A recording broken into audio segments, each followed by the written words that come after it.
So, what's the outlook for service going forward? What can we innovate to do things differently from now?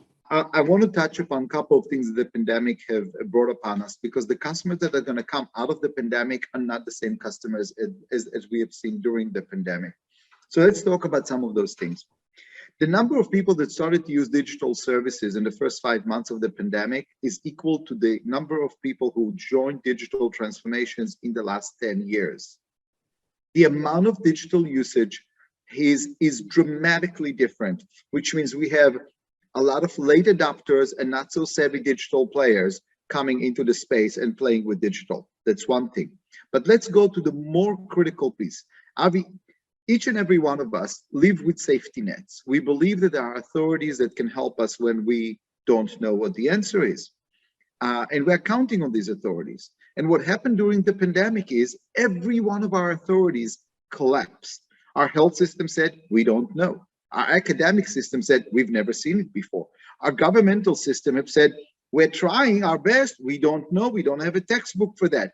Our religious system said, we don't know. Go to God. I don't know where the answer is. You look at everywhere, and the UN collapsed. HMO collapsed. I mean, nobody knew. I mean, think about it.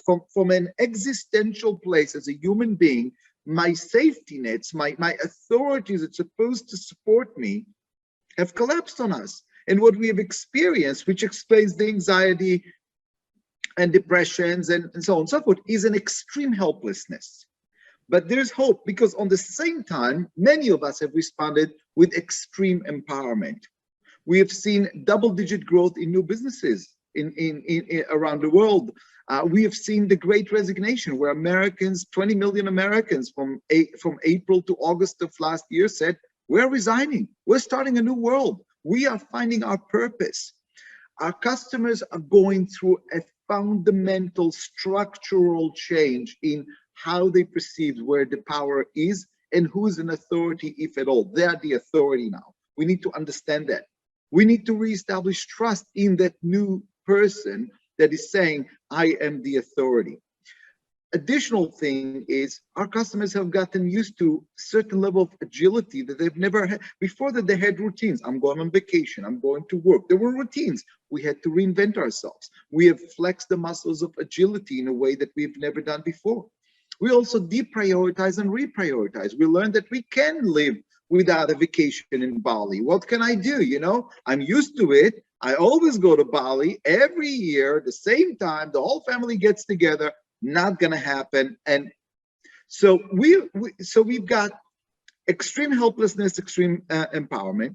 We've got digitalization penetrating in rates that we've never seen before. We've seen deprioritizing or reprioritizing of important things in our life. We've seen reconnecting to our purpose. We have seen customers who are agile in ways that we've never seen before.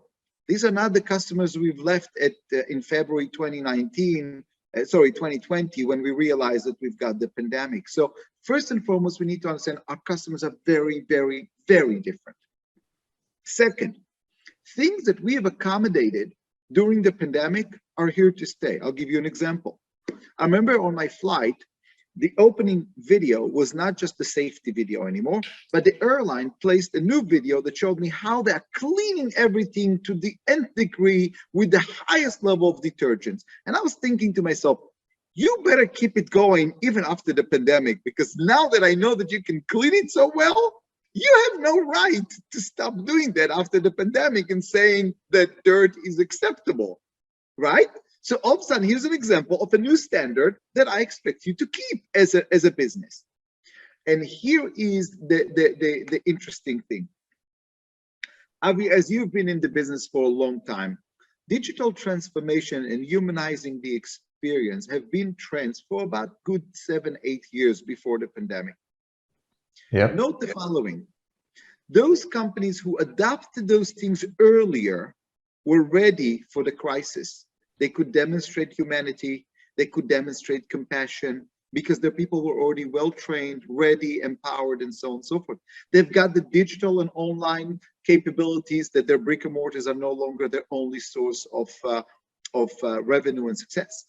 So what it shows us, which is corresponding to my last book, Next is Now, which was published in 2018, our core competence is our change resilience, our speed and scope in which we adapt to new things. And we've seen that during the pandemic, companies who've adapted to those trends earlier were much more ready to play the agility game, be available to customers, be human with customers during their fears and so on and so forth. Those companies who were not, their formulas collapsed. And I think what we are going to see moving forward is change resilience is going to be the new core competence. Change resilience, which is the scope and speed in which you adapt to change, is gonna be by far more superior than your products, than your solutions, than your R&D, because it's about understanding your customers as they keep on moving and shifting and changing. So it's amazing. We need to read your books and make sure that we do so. It's definitely a must read for all the viewers. Somebody that managed to do 400 transformations of service must read the books.